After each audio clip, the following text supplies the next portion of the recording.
नमस्कार। बदलते मौसम के साथ साथ छोटे बच्चों में मौसमी बीमारियों का खतरा बढ़ जाता है। कौन कौन सी बीमारियां होती हैं जिनसे अपने बच्चों को बचाकर रखना पड़ता है बदलते मौसम में? आज इन्हीं कुछ विशेष बिंदुओं पर चर्चा करने के लिए हमारे साथ हैं बाल रोग विशेषज्ञ डॉक्टर सतीश कुमार मिश्र जी। बहुत बहुत स्वागत है डॉक्टर साहब आपका हमारे कार्यक्रम में। सबसे पहले आपसे जानना चाहेंगे कि बदलते हुए मौसम में कौन कौन सी मौसमी बीमारियाँ हैं जो छोटे बच्चों को होने का खतरा होता है?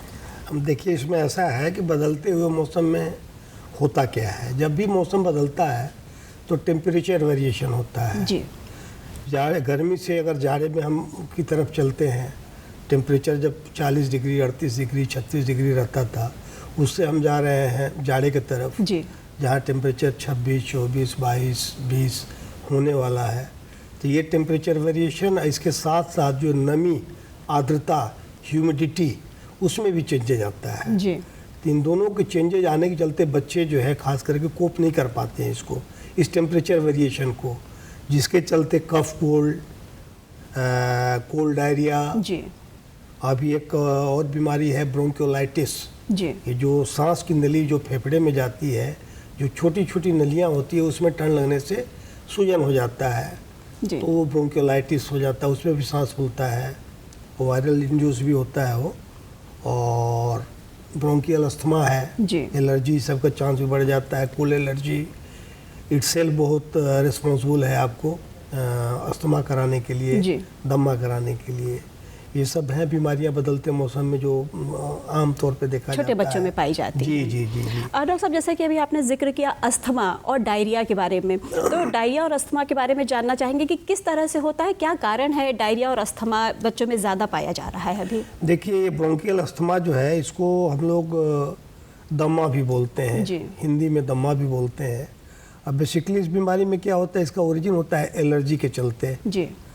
और इस एलर्जी के चलते, एलर्जी कोई भी तरह का हो सकता है। कोल्ड एलर्जी, अगर बच्चा दही, केला, कोल्ड ड्रिंक्स, ये सब अगर ठंड के दिनों में, हाँ ठंड के दिनों में अगर लेता है, जो अभी ठंड तो शुरू हो गया, नवंबर चल रहा है, 15-16 नवंबर, तो उसके चलते जो है एलर्जी, कोल्ड एलर्जी होता है। या कोई कूलर चला दिया परिवार वाले ने, या पंखा बहुत तेज चला दिया तो उससे कोल्ड एयर जो है वो भी एलर्जन की तरह काम करता है और वो भी अस्थमा करा देता है। और ठंडा सामान में दही है, केला है, कोल्ड ड्रिंक्स है और फ्रिज का पानी सब जो है, ये सब से भी हो सकता है। बहुत से खाने पीने में भी है, बच्चे जो है कुरकुरे, चिप्स ये सब ले लेते हैं या ड्राई फ्रूट्स ले लेते हैं, उनको भी फूड से एलर्जी जो होता है, एग है तो उससे भी एलर्जी होता है, तो भी ब्रोंकियल अस्थमा करा देता है। बेसिकली होता क्या है ब्रोंकियल अस्थमा में कि सांस की नली में एक साथ 3 प्रक्रिया होती है जी। एक तो सांस की नली जो होती है उसमें सूजन हो जाता है। जब सांस की नली में सूजन हो गया तो जो सांस की नली का रास्ता है जिससे हम सांस लेते हैं और छोड़ते हैं जी। वो सांस की नली पतली हो जाती है सूजन होने के चलते। दूसरी प्रक्रिया ये होती है कि सांस की नली में सिकुड़न हो जाता है, जिसको अंग्रेजी में ब्रोंकोस्पाज्म कहते हैं जी। तो सिकुड़ गया वो। और तीसरी प्रक्रिया ये होती है कि सांस की नली से म्यूकस का सिक्रीशन बढ़ जाता है। म्यूकस, उस तरह के मरीज जब खांसते हैं तो उजला उजला जो है गाढ़ा लार की तरह निकलता है, वो म्यूकस का प्रोडक्शन बढ़ जाता है। तो तीनों प्रक्रिया जब एक साथ होने लगती है बच्चे में तो हम लोग कहते हैं कि इसको ब्रोंकियल अस्थमा हो गया है। जब ये सीवियर वैरायटी का हो जाता है, बहुत ज़्यादा हो जाता है, तो बच्चे सांस लेते हैं तो सांस में आवाज़ सुनाई पड़ता है जी, घर घर जैसे आवाज़ घर घर, उसको हम लोग वीज कहते हैं, वीज।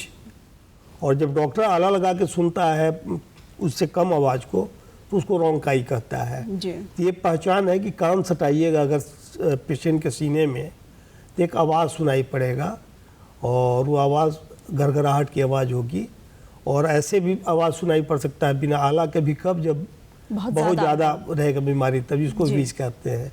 उस स्थिति में फिर उसको हम जो भी समुचित इलाज होता है उसको देते हैं और फ्यूचर के लिए भी बताते हैं कि भविष्य में कैसे रहना है कि ये बीमारी दोबारा ना हो। जी डॉक्टर साहब, आपने एलर्जी की चर्चा की, तो एलर्जी को कैसे पहचानें, क्या टेस्ट करवाएं कि हमें किस चीज़ से एलर्जी है, किस चीज़ से नहीं, ताकि हम उससे अपने को अवॉइड कर सकें? जी, एलर्जी के लिए टेस्ट होता है यहाँ पे, लेकिन एलर्जी का टेस्ट जो है सब जगह नहीं होता है और कुछ टेस्ट तो बहुत महंगे उसमें एलर्जेंस होते हैं जी। उसका टेस्ट करके देखा जाता है।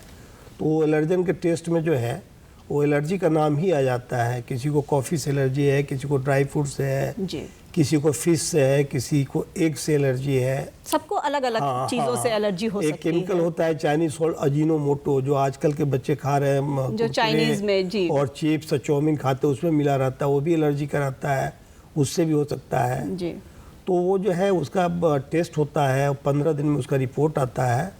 और रिपोर्ट वो बनारस में टेस्ट नहीं होता है, बाहर में गुजरात में टेस्ट होता है, दिल्ली में होता है। उसमें नंबर ऑफ लिस्ट दे देते हैं कि what are the number of allergens जिनके चलते ब्रोंकियल अस्थमा हो सकता है, जो सांस फूलने की बीमारी हो सकती है। जी डॉक्टर साहब, बदलते मौसम में डेंगू, चिकनगुनिया और मलेरिया ये बीमारियां बड़ों में भी हो रही हैं, बच्चों में भी बहुत ज़्यादा पाई जा रही हैं, तो इसका क्या कारण हो, कैसे इसे बचाया जा सकता है? अब देखिए, ये डेंगू और चिकनगुनिया जो है ये दोनों वायरल डिजीज़ है, और मलेरिया तो पैरासाइट से होता है।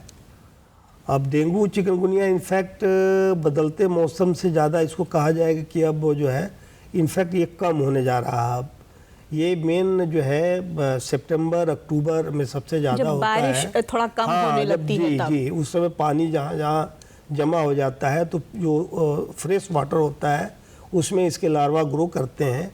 और ये एनोफिल, ये जो एडिस इजिप्टी मॉस्किटो होता है, जिसको टाइगर मॉस्किटो भी कहा जाता है जी। वो टाइगर की तरह धब्बा धब्बा होता है इस मच्छर में। और ये काटने का समय भी इसका होता है कि सुबह में 6 से 8 ज़्यादा काटता है ये, और शाम में 4 से 6 ज़्यादा काटता है जी। और ये बहुत ऊंची उड़ान नहीं भरता है। ये मच्छर जो है 2 फीट 2.5 फीट तक ही उड़ पाता है, तो उसी ऊंचाई तक ये पैर में काट देता है, या कोई टॉयलेट में गया है नीचे तो वहाँ पे काट देता है जी। और या हाथ बैठे हुए हैं तो हाथ में काट लिया। तो इससे बचने का तरीका ये है कि अपना जो है ट्राउजर फुल पहने आदमी, नीचे लोअर और ऊपर में टी शर्ट है बच्चे का या जो भी फ्रॉक है तो फुल रहे कि वो मच्छर का जो है जो स्टिंग है वहाँ काट ना सके वो।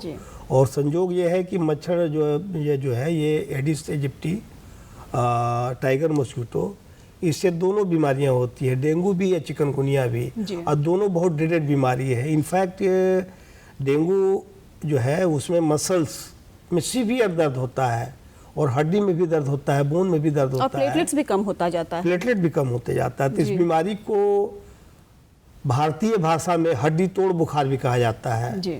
अगर मेडिकल साइंस में ये डॉक्यूमेंटेड है कि what is breaking bone fever, हड्डी तोड़ बुखार क्या है, तो डेंगू चिकन। तो डेंगू जो होता है डेंगी जी, ये मेन इसका ओरिएंटेशन होता है मसल्स पे, सीवियर मस्कुलर पेन होता है, जॉइंट पेन भी होता है, रैसेज होगा, नोसिया होगा, उल्टी टाइप का मन करेगा, वोमिटिंग, पेट दर्द, ये सब जो है सिम्टम लेके आता है। और चिकनगुनिया जो होता है इसमें भी मस्कुलर पेन होता है, कम होता है, जॉइंट पेन ज़्यादा होता है, जॉइंट्स में स्वेलिंग हो जाता है और बच्चे जो है चल नहीं पाते हैं जी।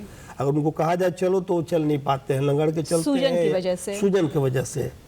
तो ये दोनों ड्रेडेड बीमारी है। और चिकनगुनिया का जॉइंट पेन जो 2-2 महीना, 3-3 महीना, 6-6 महीना तक डॉक्यूमेंटेड ही रहता है, इतना परेशान करता है। जी जी जी। अब पेन किलर भी आप लंबे समय तक नहीं दे सकती हैं, पेन किलर का भी अपना ड्रॉबैक है, साइड इफेक्ट्स है, वो किडनी उडनी को डैमेज कर सकता है, तो आप बहुत लंबे समय तक पेन किलर नहीं दे सकती हैं।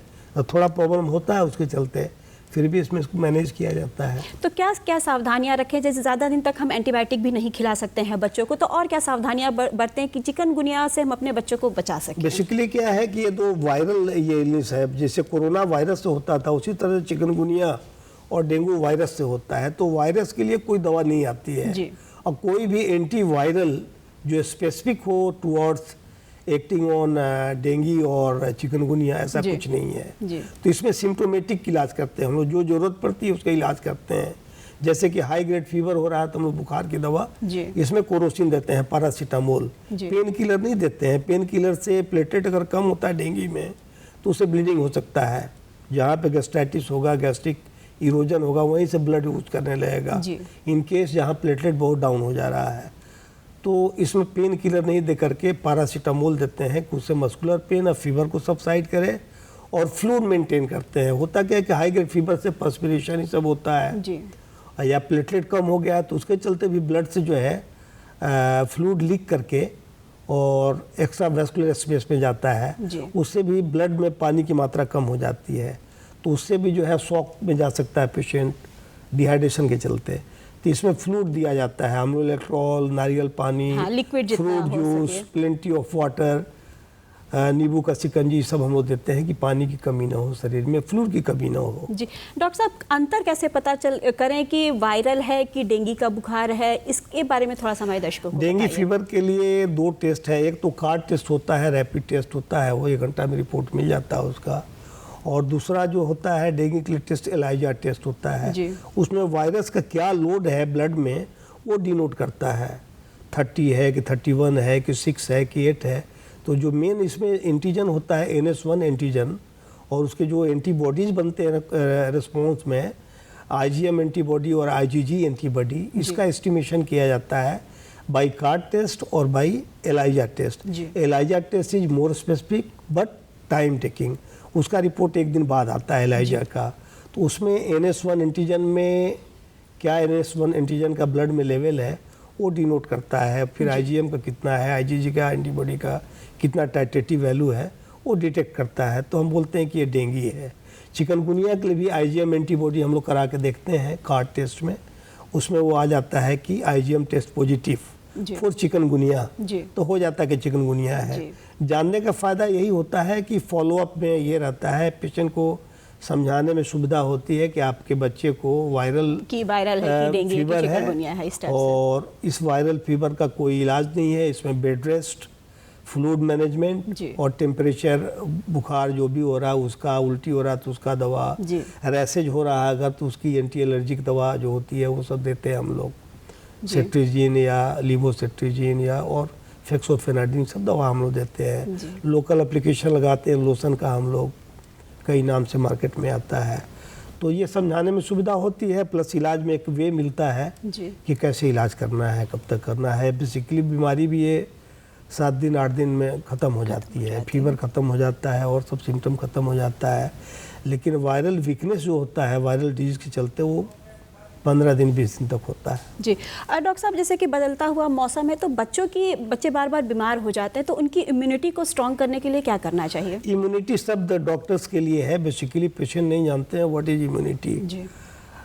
एक्चुअली बच्चों में 5 साल के बच्चे जब हो जाते हैं आफ्टर कंप्लीशन ऑफ 5 ईयर्स तब जाके इम्यूनिटी उनका आता है अपना, उसके पहले की इम्यूनिटी माँ से मिला रहता है उनको। इसलिए कि एंटीबॉडी जो होते हैं 5 तरह के होते हैं, IG antibody, IgM antibody, IgG antibody, IgE antibody, IgD antibody. तो ये सारे एंटीबॉडीज़ का कंप्लीशन 5 साल के बाद ही पूरा हो पाता है। तो इम्यूनिटी सब जो है 5 साल के बाद के बच्चों में ही डेवलप कर पाता है और बात करने लायक होती है। तो इसीलिए इम्यूनिटी कम होने के चलते भी बच्चे सफ़र करते हैं ज़्यादा। बाकी उनको पैसिव इम्यूनिटी जो है मैटरनल माँ से मिला रहता है। खान पान कैसा होना चाहिए जनरली, थोड़ा सा इसके बारे में खान पान इस सीज़न में, बदलते मौसम में जो सीज़न है उसमें खान पान में जो है स्पाइसी चीज़ जो भी है और बाजार का जो भी तला भुना चीज़ है ये सबको अवॉइड करना चाहिए। जंक फूड अवॉइड करना चाहिए। घर का बना हुआ जो ताज़ा खाना है, गर्म खाना है, वही खाना चाहिए। और बाज़ार की चीज़ों को जो है ना खाने के लिए बच्चों को प्रेरित करना चाहिए। जी तो दोस्तों, देखा आपने, डॉक्टर साहब ने बताया कि अगर आप अपने बच्चे को इन सब बीमारियों से बचाना चाहते हैं तो जंक फूड को अवॉइड करिए, घर से बना हुआ ताज़ा खाना अपने बच्चों को दीजिए, मौसमी सब्जियां और फल का सेवन ज़्यादा से ज़्यादा कीजिए ताकि आप और आपके बच्चे स्वस्थ रह सकें। डॉक्टर साहब, आप हमारे कार्यक्रम में आए और हमारे दर्शकों को इतनी अच्छी जानकारी दी, इसके लिए आपका बहुत बहुत धन्यवाद। धन्यवाद।